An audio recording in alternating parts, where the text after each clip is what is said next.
karengane mu cyerekezo 2050. Radio Imanzi 105.1 FM.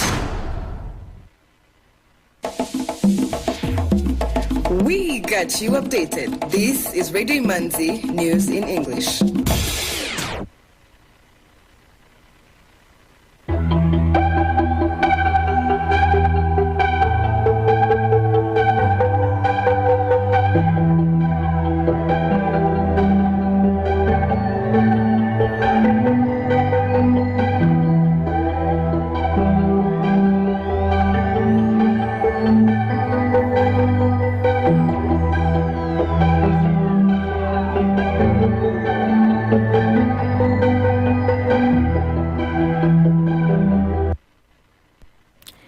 You are tuned to Radio Imanzi, broadcasting from Kigali. Here is the news in English, brought to you by Fiona Umuganwa. The headlines. The Ministry of Finance and Economic Planning has announced that the European Union, under its multi-annual indicative program, has committed to provide a total of 278 billion Rwandan francs for a period of 4 years. Experts have said hypertension disease is one of the leading causes of cardiovascular diseases. The World Bank has announced an additional 12 billion US dollars in funding to mitigate the devastating effects of severe growing global food insecurity driven by climate change and Russia's invasion of Ukraine.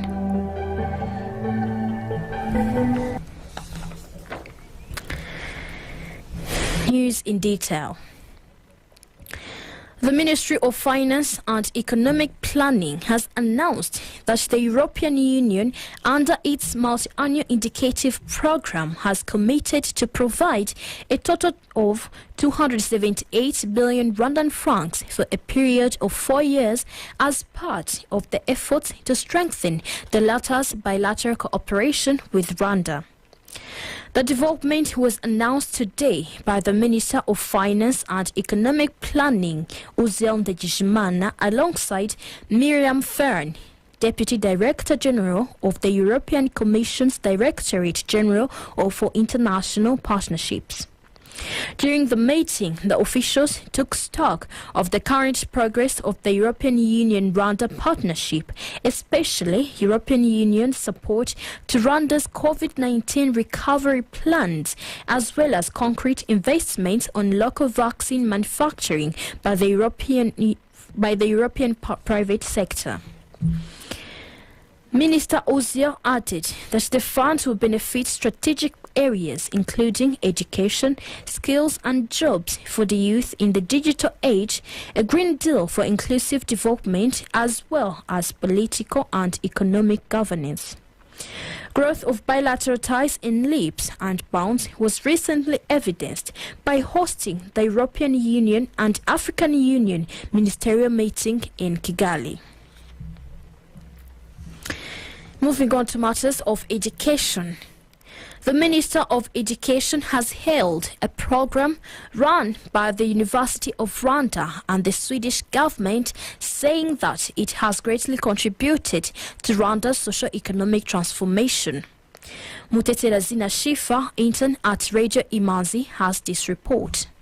According to officials, this program supports doctoral students and researchers, has existed for 20 years and has been extended for another 5 years. It is also the largest and most comprehensive externally funded institutional program at the University of Rwanda. While officially opening the annual review meeting of the UR Sweden program, the Minister of Education, Uwamaria Valentine, underlined the research impact being developed towards Rwanda's socio-economic transformation by strengthening local PhD programs. We still have huge gap that has to be filled. That is why they are here to discuss on how even the local PhD program can be strengthened so that it can achieve the targets that we have in the agreement.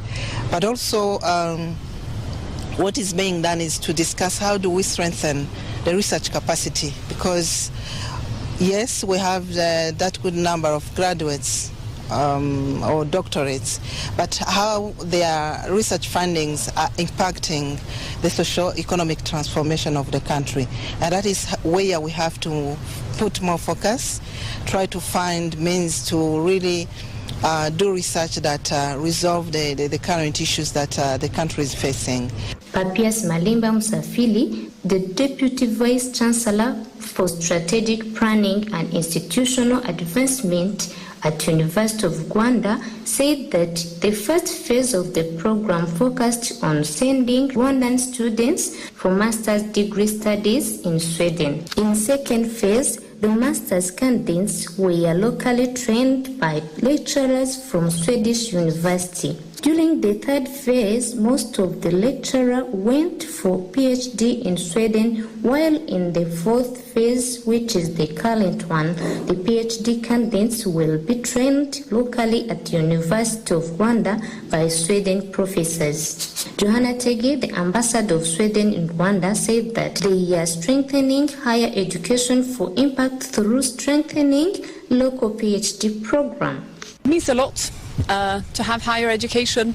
We are now working on seeing how we can strengthen education or higher education for impact. There's also a local PhD programs being developed, which Sweden are supporting. And we also believe it's really important to highlight all the great people coming out of this program that are going on to take on important positions. So it's a super program, and we are here to discuss how to have a solid foundation to take it forward.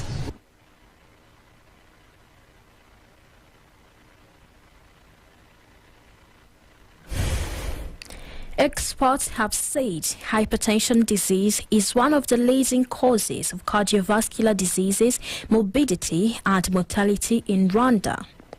This was observed at this year's International Day, dedicated every year to raising global awareness of hypertension and promoting its prevention. According to the World Health Organization, blood pressure is the force exerted by circulating blood against the walls of the body's arteries, the major blood vessels in the body. Claudine Umulisa, a nutritionist at Nutrisante Rwanda, says that hypertension is said to be a silent killer disease, and that is why it can be hard to immediately spot the symptoms or even diagnose them. She says most people can have blood pressure and not be aware of it, and some even live with it without knowing. That is why everyone is always reminded to get a medical checkup often, to at least check if there could be no possibility of having the disease.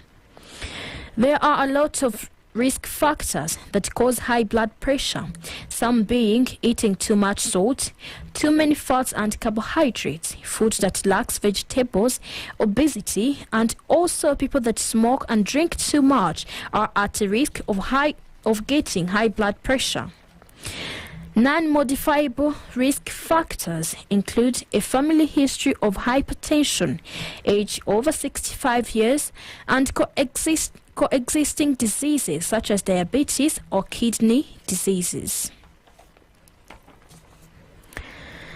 The Rwanda Union of the Blind has requested the government to fast-track the revision of the copyright law so that it authorizes businesses in the publishing sector to make books in accessible formats for persons who are blind, visually impaired and print disabled without asking for permission from the owners and authors.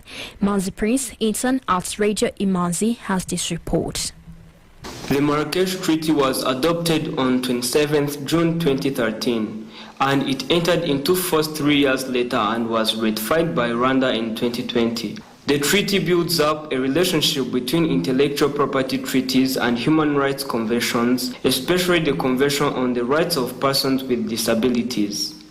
In Rwanda, there are an estimated 400,000 people with visual impairment, the majority of them being young.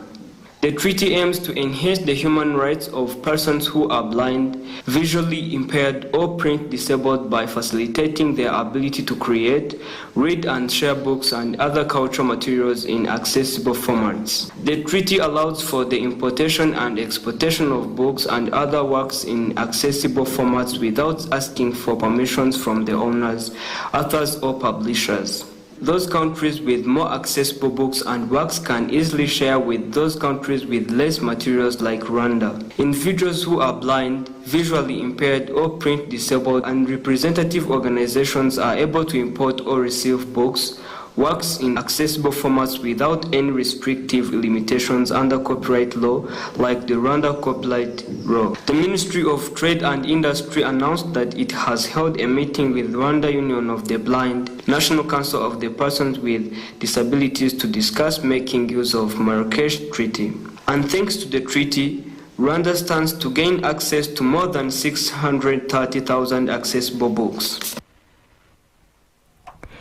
Since the ratification of the Marrakesh Treaty, different organizations, public and civil society organizations are joining the implementation phase. Advocates for workers' rights have called for an unemployment benefit scheme that will support people who lose jobs as a result of unexpected circumstances such as COVID-19 pandemic and through mergers and acquisition of companies or public institutions. Manzi Prince with this report. There is a need for an unemployment insurance scheme. The unemployment benefit scheme is a type of insurance that pays money to individuals when they lose their job after meeting certain eligibility requirements. Such requirements might include being unemployed through no fault of your own and prove that you are actively seeking work as you collect benefits to sustain your family. The appeal comes as some involuntarily unemployed people do not have anything to fall back on. As a result, their living conditions are much negatively affected by joblessness. Losing a job has psychological and financial impact on you. Psychological one, because it happens abruptly and you have nowhere else immediately to look up to for comfort. And financial one, because you did not plan for the loss of income. According to the Labour Congress and Workers' Brotherhood in Rwanda, the unemployment benefit scheme can get funding from employee and employer contributions as well as the government support through the national budget and be under the management of RSSB. MP Frank Habineza said that the sources of funding for the scheme should be well studied, but suggested that as Rwandans pay taxes such as value-added tax, the government should be taking some amount from it to finance the fund.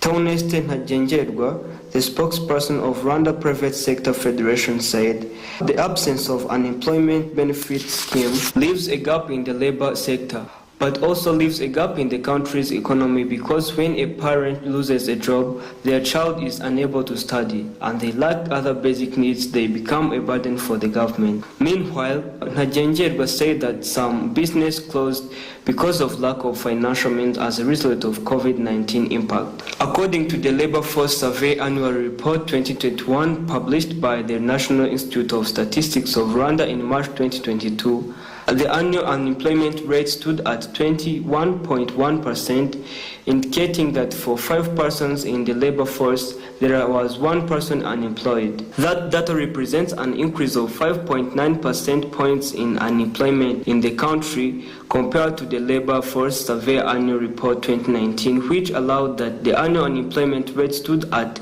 15.2%, indicating that there was 1 jobless person out of roughly 7 persons in the labor force. According to a publication of October 2019 by the International Labour Organization named Unemployment Insurance Schemes Around the World, Evidence and Policy Options, there are 40 countries with unemployment benefit schemes, including Mauritius and South Africa on the African continent. Some items of international news on Radio Imanzi.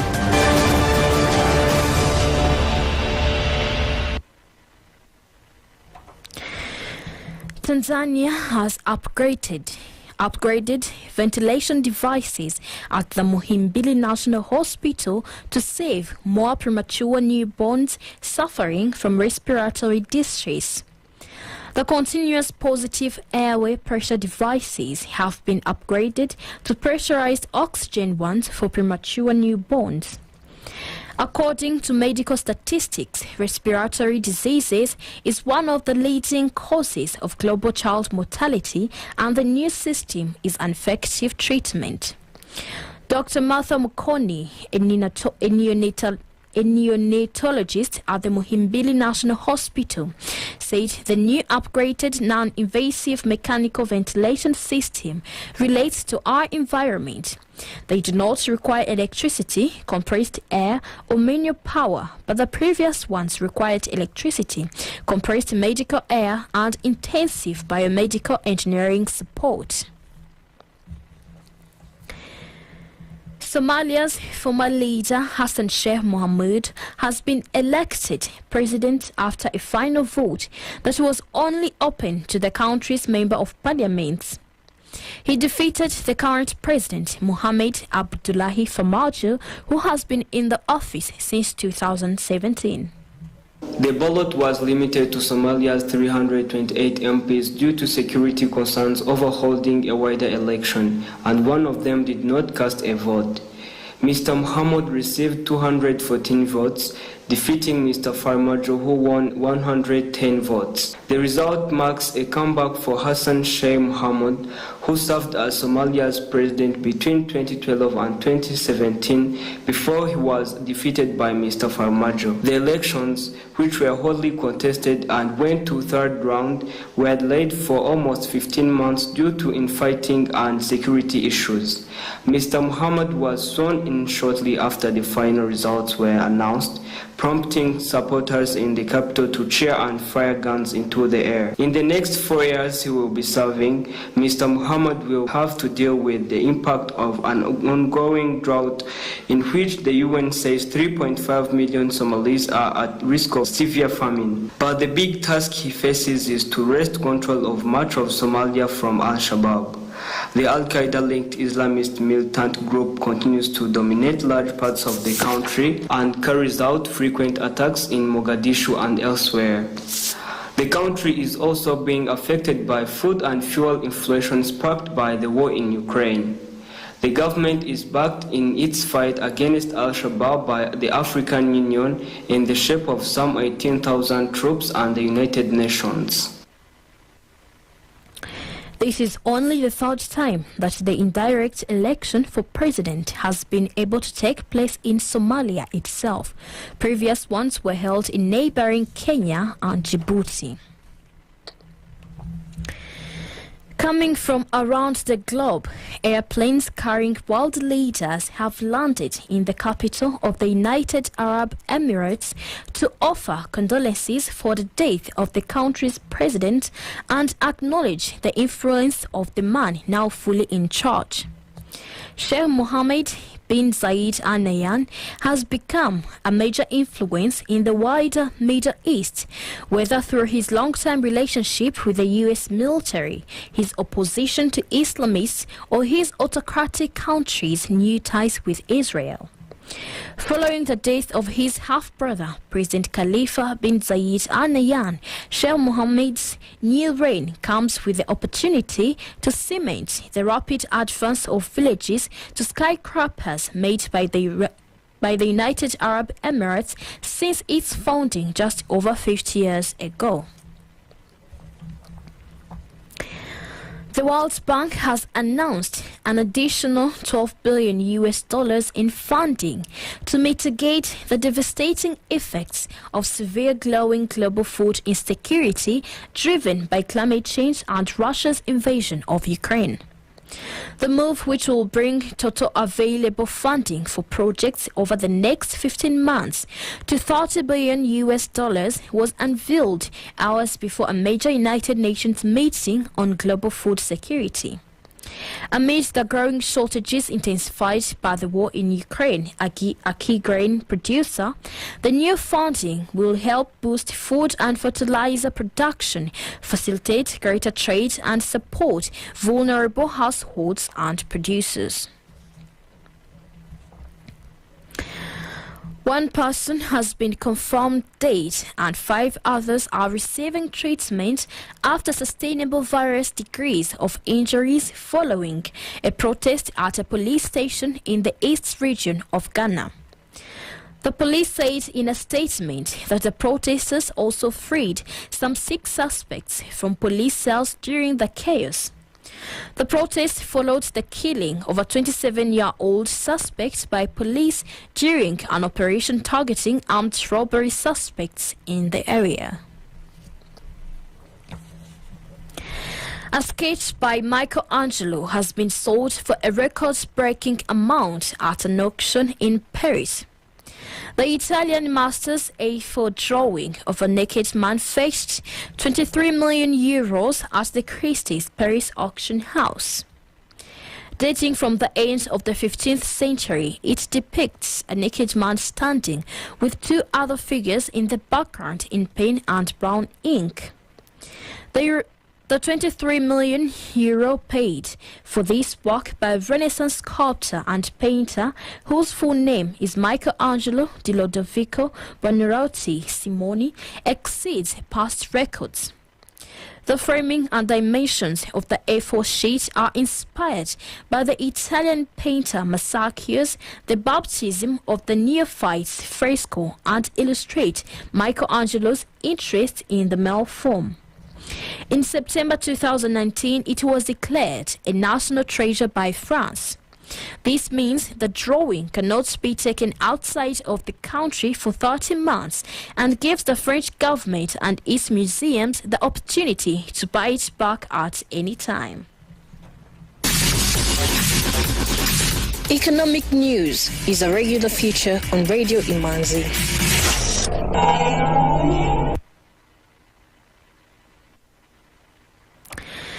Now, round the stock exchange market report. The trading session recorded a total turnover of 540,600 Rwandan francs from 3,400 shares traded in 2 deals on the equities market, while the fixed income market remained quiet. M10 Rwanda closed the counter at 179 Rwandan francs. The trading session recorded a total turnover of 519,100 Rwandan francs from 2,900 shares traded in 1 deal.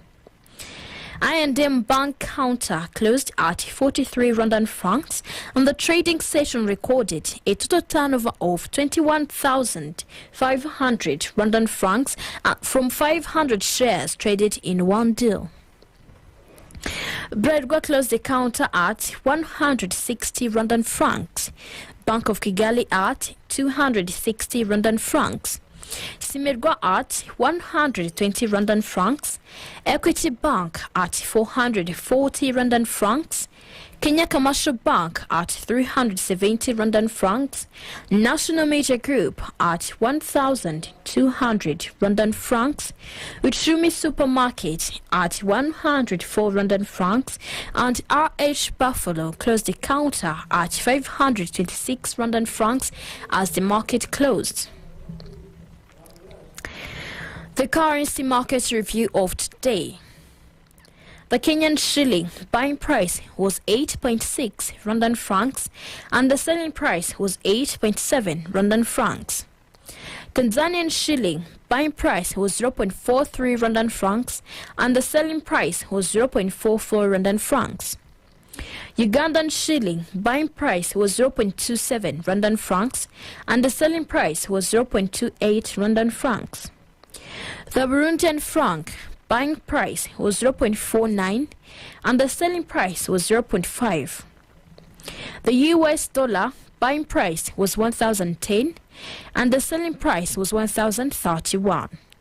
The British pound buying price was 1,263 and the selling price was 1,288.